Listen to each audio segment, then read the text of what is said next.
اللہ اللہ اللہ اللہ۔ السلام علیکم ورحمۃ اللہ وبرکاتہ۔ اعوذ باللہ من الشیطان الرجیم، بسم اللہ الرحمن الرحیم۔ یا ایہا الذین آمنوا لا یحل لکم ان ترثوا النساء کرہا ولا تعزلوهن لتذهبوا ببعض ما آتيتموهن إلا أن يأتين بفاحشة مبينة وعاشروهن بالمعروف فإن كرهتموهن فعسى أن تكرهوا شيئا ويجعل الله فيه خيرا كثيرا۔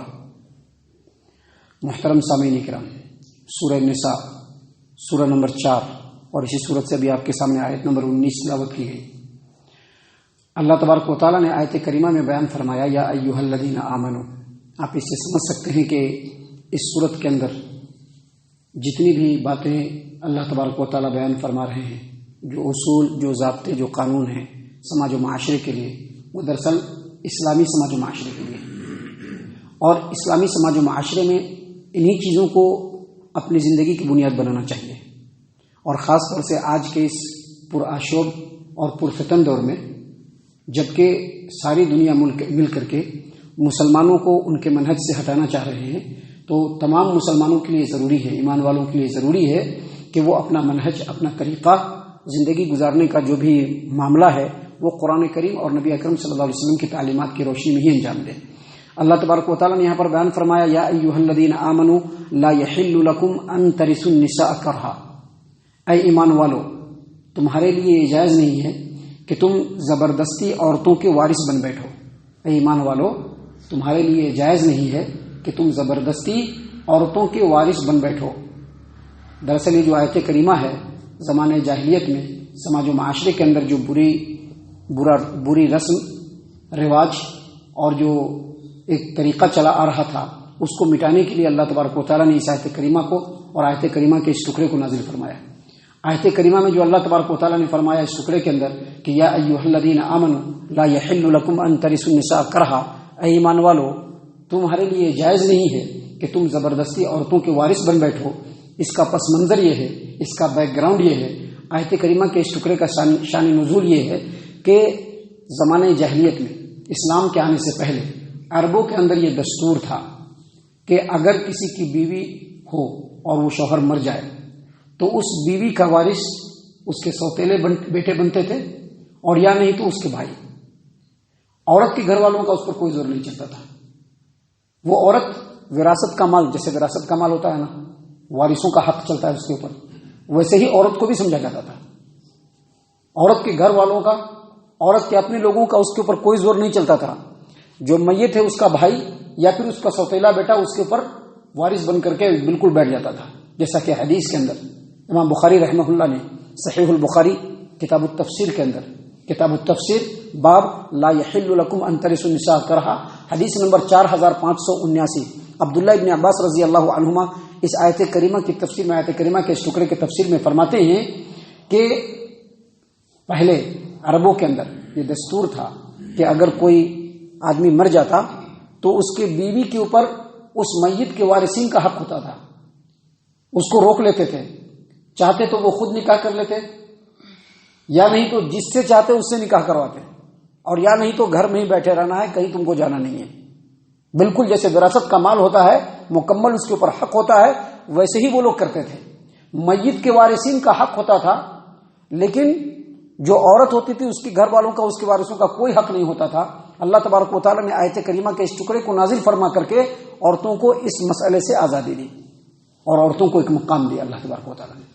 محترم سامعین کرام، آگے اللہ تبارک و تعالیٰ نے عورتوں کے ساتھ اچھائی کرنے کی، کہ کیسے ان کے ساتھ اچھائی کرنی ہے، عورتوں کو کیسے مقام دینا ہے، عورتوں کو کیسے عزت و احترام کے مقام پر رکھنا ہے، اللہ تبارک و تعالیٰ نے اس آیت کریمہ میں اس چیز کو آگے واضح فرمایا۔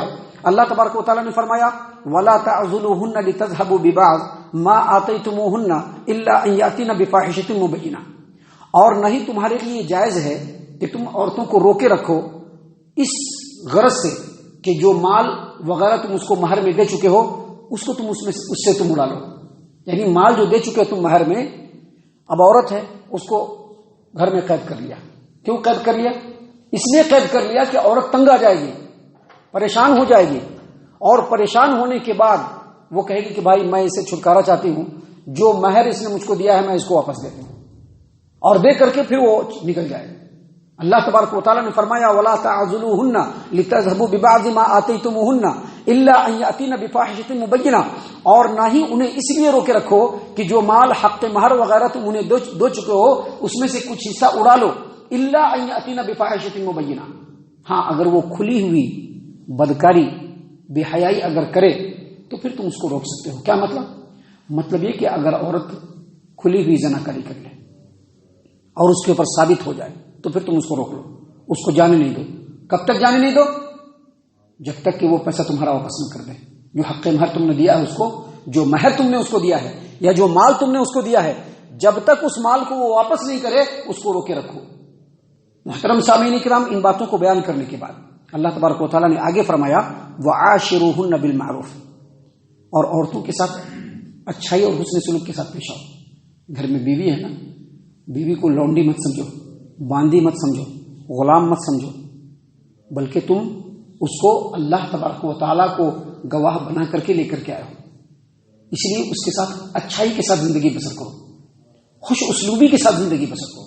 اللہ نے فرمایا وَعَاشِرُوهُنَّ بِالْمَعْرُوفِ، اور ان کے ساتھ بھلے طریقے سے زندگی کی گزر بسر کرو، برے طریقے سے نہیں.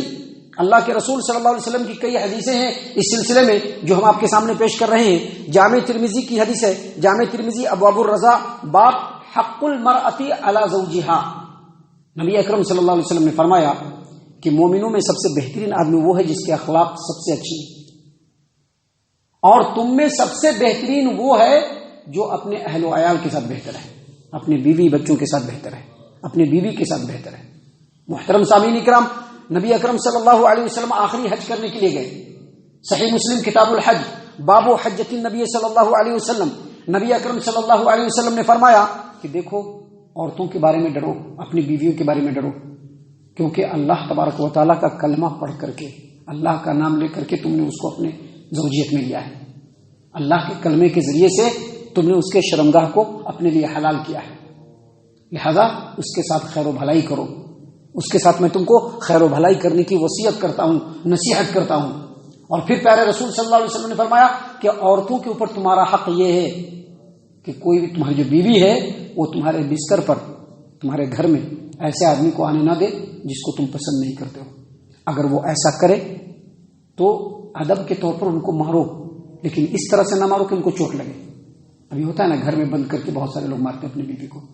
کچھ لوگ لوگوں کے سامنے ہی مارنا شروع کر دیتے ہیں، کچھ لوگ اپنی بیوی کو بالکل جانوروں کی طرح سے مارنا شروع کر دیتے ہیں. نبی صلی اللہ علیہ وسلم نے کہا کہ بیوی ہے، آپ ان کو ادب سکھلانے کے لیے تھوڑا کبھی مار سکتے ہیں، لیکن اس طرح سے نہ ماریے کہ ان کو چوٹ لگ جائے. اب سوچ لیجیے کہ کیسا مارنا ہے. نبی صلی اللہ علیہ وسلم نے کہا کہ چوٹ نہ لگے ایسا مارو. اور اس کے بعد نبی صلی اللہ علیہ وسلم نے کیا کہا کہ بیویوں کا تمہارے اوپر حق یہ ہے کہ ان کو دستور کے مطابق، اچھائی کے مطابق ان کو پوشاک بھی دو اور ان کو کھانا پانی بھی دو.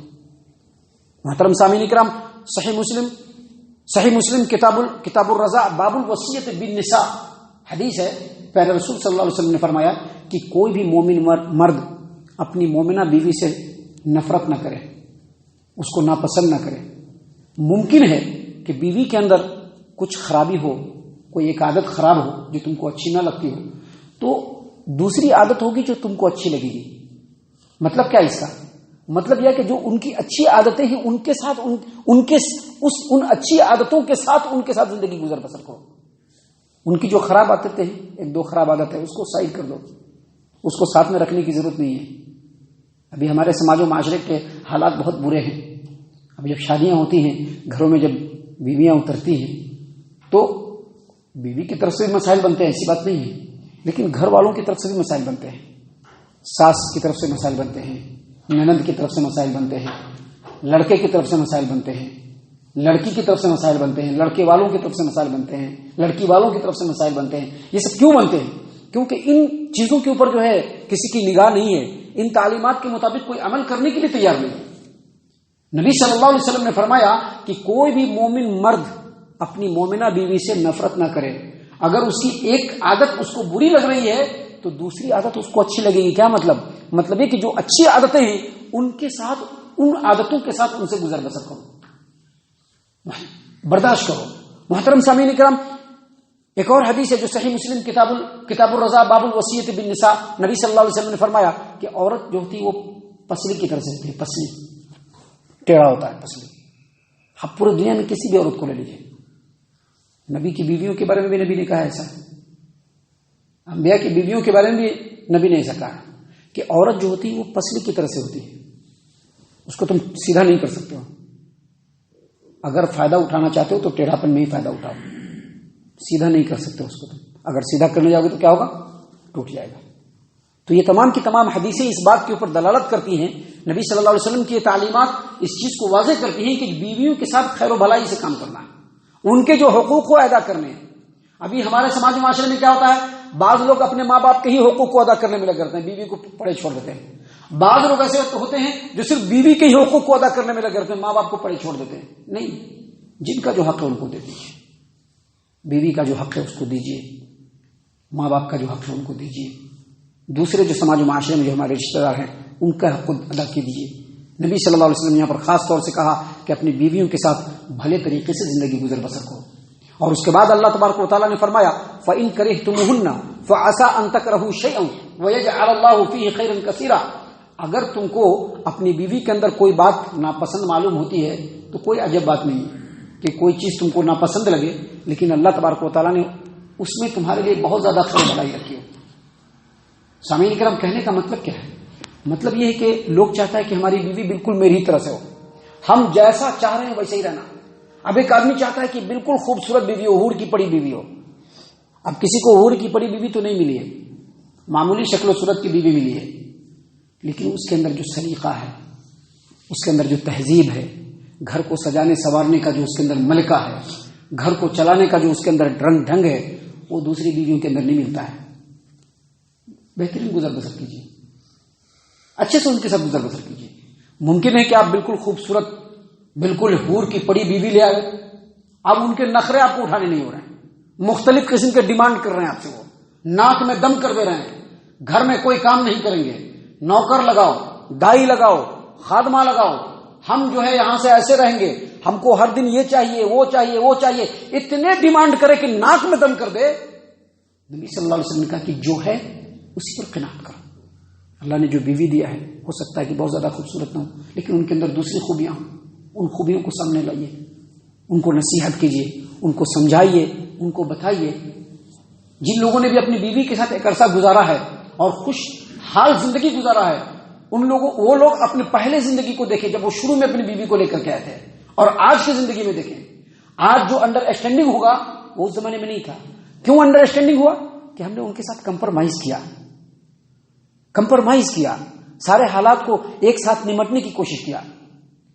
بیوی نے اپنے شوہر کی بعض بری چیزوں کو جو ہے پرے کیا، شوہر نے اپنی بیوی کی بعض غلط چیزوں کو پرے کیا، اور ساتھ میں زندگی گزارے تو آج بالکل خوشحال زندگی گزر رہی ہے. بچے بھی بڑے ہو رہے ہیں، پڑھائی لکھائی بھی ہو رہی ہے، ہر طرح سے گھر میں سکون ہے، اطمینان ہے. اللہ تبارک و تعالیٰ نے اسی بات کو یہاں پر بیان فرمایا کہ ممکن ہے کہ تم کو بری لگ رہی ہو بیوی کے اندر کچھ باتیں، لیکن یہ بھی بالکل صحیح بات ہے کہ کچھ باتیں اگر ہم کو بری لگیں پھر بھی اس کے اندر اللہ تبارک و تعالیٰ ہمارے لیے بہت ساری خیر و بھلائی کو رکھ دیتا ہے.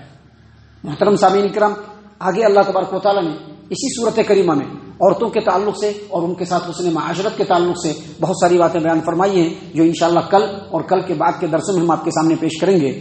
اللہ تبارک و تعالیٰ سے دعا ہے کہ اللہ تبارک و تعالیٰ ہم تمام کو ان تمام باتوں کے اوپر خوب غور و فکر اور تدبر کرنے کی توفیق عنایت فرمائے. آمین. اللہ تبارک و تعالیٰ ہم تمام کو صحیح معنوں میں پکا سچا مومن مسلمان بنائے، اللہ اور اس کے رسول صلی اللہ علیہ وسلم کی اطاعت و فرما برداری کرنے والا بنائے، صحابہ کرام رضی اللہ عنہم کے طریقے پر چلنے والا بنائے، جنت الفردوس میں جگہ عطا فرمائے. اے اللہ ہم تمام کو جہنم سے پناہ دے، اے رب العالمین ہم تمام کو جہنم سے پناہ. اللہ اللہ اللہ اللہ